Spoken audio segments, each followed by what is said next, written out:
Hello friend, आप सभी का हमारे यूट्यूब चैनल ब्राइट बुद्धि में आप सभी का स्वागत है। तो आइए आज हम पढ़ेंगे अध्याय 10 विद्युत धारा के रासायनिक प्रभाव। इससे पहले हमने अध्याय 9 तक कंप्लीट कर चुके हैं, तो आप अगर नहीं देखे हैं अध्याय 9 तक तो आप हमारे प्लेलिस्ट में जा कर के SCERT Bihar board class 8th science मतलब कि विज्ञान भाग 2 विज्ञान भाग 3 प्लेलिस्ट बना हुआ है, आप जा करके इस अध्याय को देख सकते हैं। आज विद्युत धारा के रासायनिक प्रभावों के बारे में जानेंगे और समझेंगे। वीडियो में अच्छा लगे तो लाइक कमेंट शेयर जरूर कीजिए अपने हित में दोस्तों के साथ, और जो पहली बार देख रहे हो चैनल को जरूर सब्सक्राइब करके बेल घंटी जरूर बजाएं। तो चलिए शुरू करते हैं विद्युत धारा के रासायनिक प्रभावों के बारे में। इसको हम बहुत ही आसान भाषा में और किताबी भाषाओं में समझेंगे और यहाँ से समझ में भी आएगा कि कैसे क्या चीज़ें हैं। तो जैसे कि एक कहानीनुमा सारी चीज़ों को बताया जाता है, जिससे आप इसे कभी भूलेंगे भी नहीं उतना। तो आप इस वीडियो को बार बार देख सकते हैं, समझ सकते हैं, और नीचे दिए गए फिर लास्ट में कुछ अभ्यास प्रश्नों के उत्तर भी दे सकते हैं। तो चलिए, विद्युत धारा के रासायनिक प्रभाव में हमने पिछली कक्षा में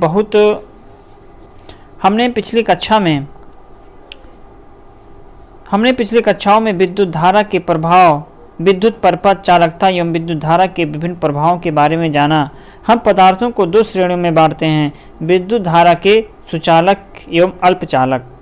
मतलब कि विद्युत धारा के सुचालक एवं अल्पचालक, तो पदार्थों को दो श्रेणियों में बांटा गया है। एक है विद्युत का सुचालक, दूसरा अल्पचालक। आइए हम जानने की कोशिश करते हैं कि द्रव्यों में से विद्युत धारा प्रवाहित होती है। सभी द्रव सुचालक हैं। क्या द्रवों पर विद्युत धारा का कोई प्रभाव भी होता है? क्या द्रवों पर विद्युत धारा का कोई प्रभाव भी होता है? क्रियाकलाप एक है कि आइए सर्वप्रथम हम विद्युत धारा के प्रभाव की जांच करने के लिए अपने साधारण जांच परिपथ में बल्ब जला करके देख लें। अब हम सेल की जगह बैटरी का प्रयोग या उपयोग करेंगे तथा तार के खुले सिरों पर लगभग 2 सेंटीमीटर लंबाई का प्लास्टिक हटा देंगे। हम इन दोनों तारों को आपस में सटाकर देखें। क्या बल्ब जला? यदि हाँ, तो परिपथ में विद्युत धारा प्रवाहित हो रही है और उपयोग में लाया गया तार ठीक है। हम सावधानी रखेंगे कि तार बहुत कम समय के लिए सटाया जाए। अधिक समय तक सटाकर रखने से हमारी बैटरी जल्द खत्म हो जाएगी। कई सेलों को जोड़ करके बैटरी बनाने से हम परिपथ में ज़्यादा विद्युत धारा प्रवाहित कर सकते हैं, अतः हमारे प्रयोग में बल्ब अधिक प्रकाश देगा। बैटरी सेलों का समूह है। इसके लिए हम एक नया टेस्टर भी बनाते हैं। आपके विज्ञान किट में छोटी चुंबकीय सुई होगी। इसे हम माचिस की ट्रे में रख लें या माचिस की ट्रे की आकार का एक डब्बा बना लें, जिससे कि चुंबकीय सुई दिखती रहे।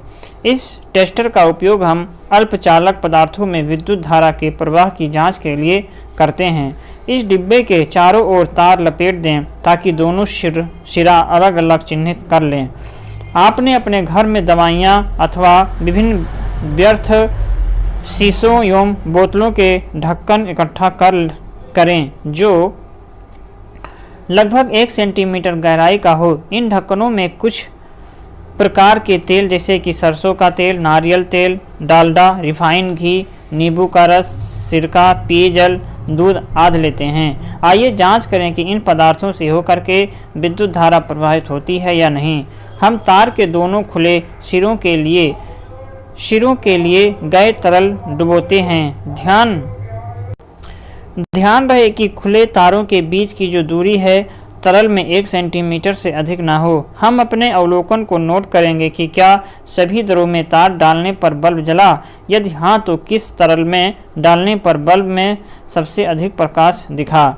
यदि बैटरी और बल्ब समान है तो विभिन्न द्रव्यों में प्रकाश की तीव्रता अलग अलग है। क्यों? क्या इसका कारण पदार्थ से होकर के कम और अधिक विद्युत धारा को प्रभावित होना नहीं है? जिन पदार्थों से होकर के विद्युत धारा अल्प मात्रा में प्रवाहित होते हैं वे पदार्थ अल्पचालक कहे जाते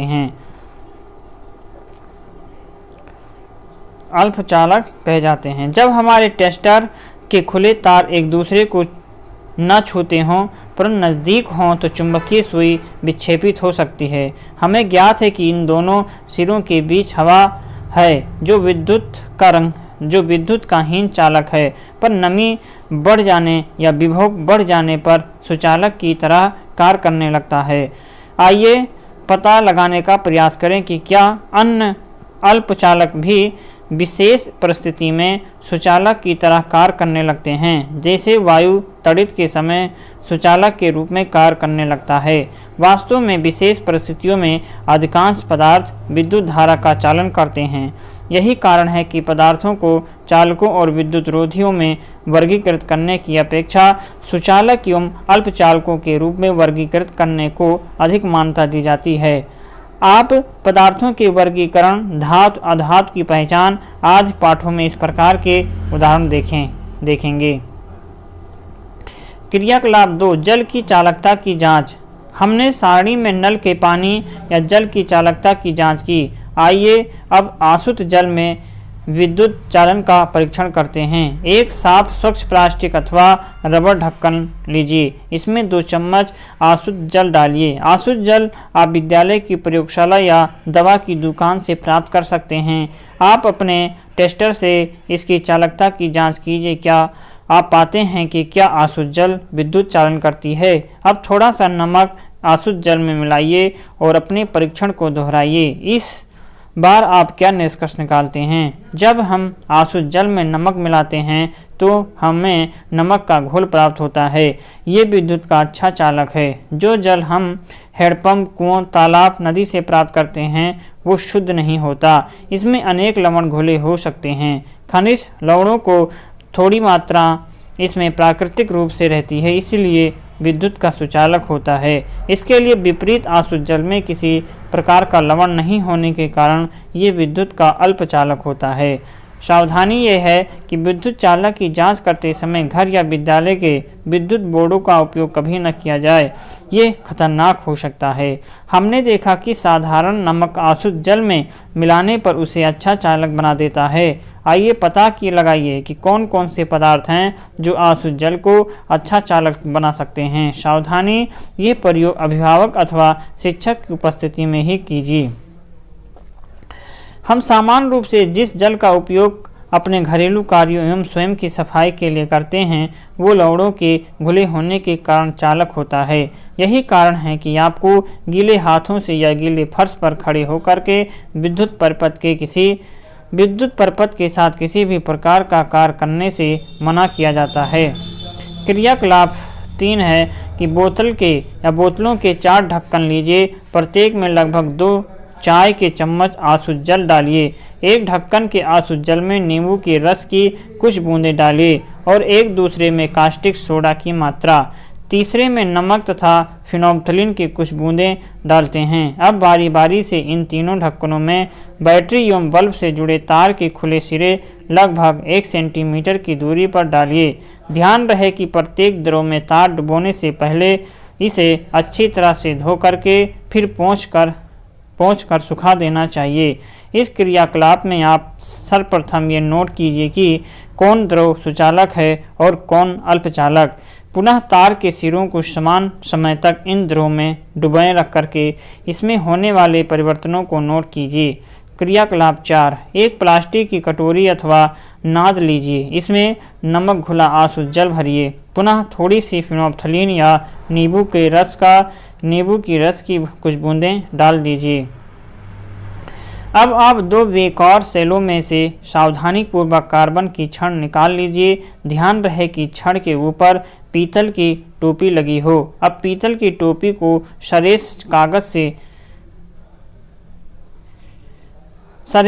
से साफ कर उस पर के तार के सिरों को अच्छी तरह से साफ कर लपेट लीजिए। अब कार्बन की इन दोनों छड़ों को इस विलयन में खड़ा कीजिए। ध्यान रहे कि तार लपेटी टोपी विलयन से ऊपर रहे। अब दोनों तारों को क्रमशः बैटरी के धन तथा ऋण टर्मिनल से जोड़ दीजिए। कार्बन की छड़ की जगह 6 सेंटीमीटर लंबाई की लोहे की कांटी भी ले सकते हैं। टर्मिनल से जुड़ जाने के बाद इलेक्ट्रोड धन टर्मिनल से जुड़ा एनोड तथा ऋण टर्मिनल से जुड़ा कैथोड से होकर के विलयन में विद्युत धारा प्रवाहित होगी। 3-4 मिनट तक परीक्षा करने के बाद आप इलेक्ट्रोडों को ध्यान पूर्वक देखिए। क्या आप इलेक्ट्रोड के समीप कुछ बुलबुले देखते हैं। क्या हम विलयन में हो रहे परिवर्तन को रासायनिक परिवर्तन कह सकते हैं? आपने पिछली कक्षा में रासायनिक अभिक्रिया के बारे में जान लिया है। रासायनिक अभिक्रिया के कारण कैथोड के समीप का बुलबुला हाइड्रोजन गैस का है, जिसके कारण इस इलेक्ट्रोड के समीप का विलयन लाल हो जाता है। एनोड के समीप निकलने वाले बुलबुले ऑक्सीजन के हैं और इस प्रयोग में हम निकलने वाले गैसों की जांच नहीं कर सकते, क्योंकि जांच के लिए गैसों को जमा करना होगा और इसके लिए पुनः अलग से व्यवस्था कर नया क्रियाकलाप कीजिए। एक चौड़े मुंह वाला पेंदी कटा बोतल लीजिए। इसमें 2 छेद वाला कार्क लगा करके उसमें 2 इलेक्ट्रोड फिट कीजिए। इलेक्ट्रोड के रूप में तांबे की पत्ती अथवा लोहे की कांटी का उपयोग किया जा सकता है। अब नमक मिला जल उसमें डाल दीजिए। इलेक्ट्रोड इस प्रकार लगा दीजिए कि कार्क से थोड़ा थोड़ा बाहर निकला रहे। अब 2 परख नली में जल भर करके इलेक्ट्रोड के ऊपर उलट दीजिए। अब इलेक्ट्रोड को बैटरी से जोड़ दीजिए। अब गैस के बुलबुले निकलेंगे, यह जो परखनलियों में अलग अलग जमा हो जाएंगे। धन टर्मिनल की ओर वाली परखनली में ऑक्सीजन और ऋण टर्मिनल वाली परखनली में इलेक्ट्रोड गैस जमा होगी। आप अवलोकन करते रहिए, क्या दोनों परखनलियों के जल का स्तर समान है। आप देखते हैं कि एक परखनली बिल्कुल खाली हो जाती है तो दूसरी आधी क्यों। पिछली कक्षाओं में आपने जाना है कि ऑक्सीजन जलने में मदद करता है और हाइड्रोजन जलने में मदद नहीं करती, पर खुद जलती है। आप जलती तीली या सठी को बारी बारी से दोनों परखनलियों के मुंह पर लाइए। क्या आपको पता चला कि किस परखनली में कौन सी गैस है? आप जान पाएंगे कि किसी चालक विलयन में विद्युत धारा प्रवाहित होने पर रासायनिक अभिक्रियाएं होती हैं। इसके फलस्वरूप गैसों के बनने से बुलबुले निकलते हैं। अन्य द्रवों में इस प्रकार की घटना देखी जा सकती है, जिनसे होकर के विद्युत धारा प्रवाहित हो सकती है। इलेक्ट्रोड पर धातु के निक्षेप देखे जा सकते हैं। विलयन के रंगों में परिवर्तन हो सकते हैं। ये रासायनिक अभिक्रिया में उपयोग में लाए जाने वाले इलेक्ट्रोड और विलयन पर निर्भर करते हैं। ये विद्युत धारा के कुछ रासायनिक प्रभाव हैं। सर्वप्रथम 1800 ईस्वी में ब्रिटिश रासायनिक विलियम निकलसन ने यह दर्शाया कि यदि इलेक्ट्रोड जल में डूबे हों और उनके द्वारा विलयन में विद्युत धारा प्रवाहित की जाए तो हाइड्रोजन तथा ऑक्सीजन के बुलबुले उत्पन्न होते हैं। ऑक्सीजन धन टर्मिनल से जुड़े इलेक्ट्रोड पर और हाइड्रोजन ऋण टर्मिनल से जुड़े इलेक्ट्रोड पर बनते हैं। आप विद्युत धारा के प्रवाह और इसके प्रभावों का परीक्षण फलों, सब्जियों, वनस्पतियों पर कर सकते हैं। इन परीक्षणों को करते समय चुंबकीय सुई अथवा एलईडी का प्रयोग किया जाना अच्छा होगा, क्योंकि ये अल्प चालकता को भी प्रदर्शित कर सकते हैं। एलईडी आपको बाजार में आसानी से उपलब्ध हो जाएंगे और इस प्रकार के प्रयोग से अनेक रोचक तथ्य सामने आएंगे। धातुओं के निष्कर्षण में विद्युत धारा के रासायनिक प्रभाव एवं इस कारण होने वाले विद्युत विच्छेदन का व्यापक प्रयोग होता है। सन 1807 में सर हम्फ्री डेवी ने एक प्रयोग करते समय पोटास अर्थात सोरा से विद्युत धारा गुजारी। विद्युत धारा गुजरने से पोटास गर्म होकर के पिघल गया और कुछ टेढ़े ऋण टर्मिनल की ओर बन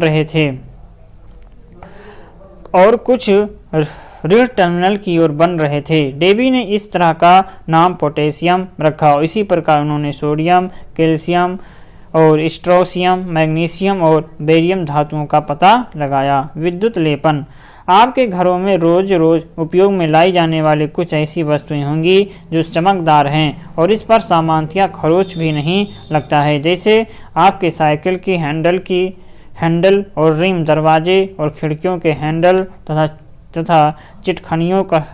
चिटखनियाँ, कुछ सजावटी गुलदस्ते।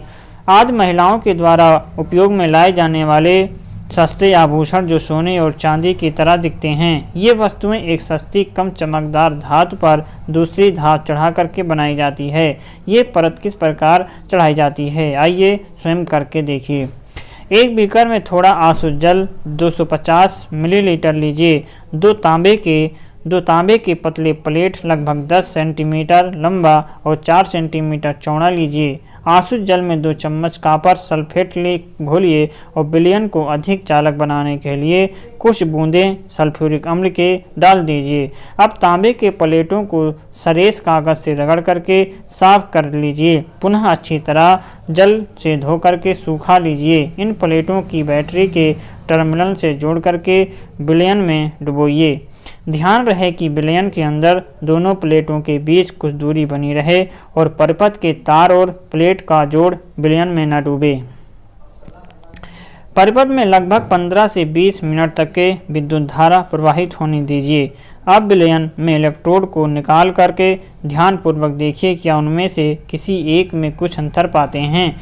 क्या आप इस पर कोई परत चढ़ी देखते हैं? इस परत का रंग कैसा है? जब कॉपर सल्फेट विलयन में विद्युत धारा प्रवाहित की जाती है तो कॉपर सल्फेट कॉपर, तांबा तथा सल्फेट में वियोजित होकर के टूट जाता है। स्वतंत्र तांबा या ऋण टर्मिनल की ओर आकर्षित होता है तथा उस पर निक्षेपित हो जाता है।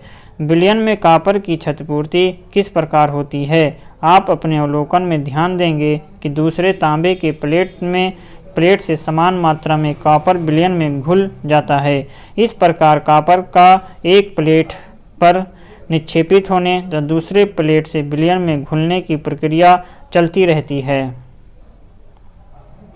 अतः आप मनचाही धातु की परत किसी अन्य पदार्थ पर चढ़ा सकते हैं। आप ऋण टर्मिनल के इलेक्ट्रोड बदल करके इस क्रिया को दोहरा सकते हैं। विद्युत धारा किसी परिपथ पर किसी वांछित धातु की परत चढ़ाने की प्रक्रिया को विद्युत लेपन कहते हैं और यह विद्युत धारा के रासायनिक प्रभाव का सर्वाधिक सामान्य उपयोग है। इस विधि का प्रयोग कर लोहे पर क्रोमियम की परत चढ़ा करके कार के कुछ पुर्जे, नल, बर्नर, साइकिल की हैंडल, रिम आदि को चमकदार बनाया जाता है। साथ ही ये खरोंच का प्रतिरोध करता है और जंग लगने या झरने टूटने से बचता है।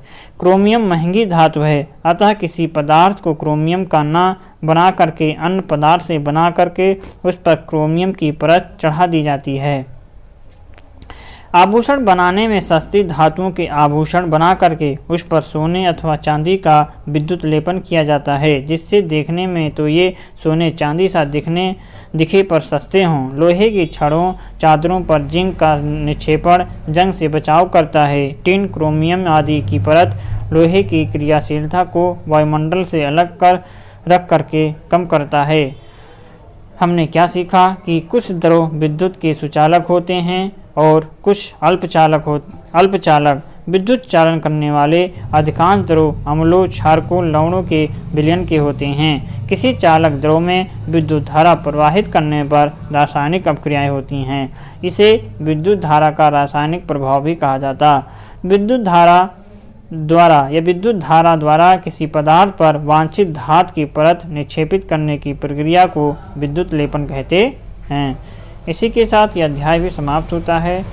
तो अब हम पढ़ेंगे एक नया अध्याय।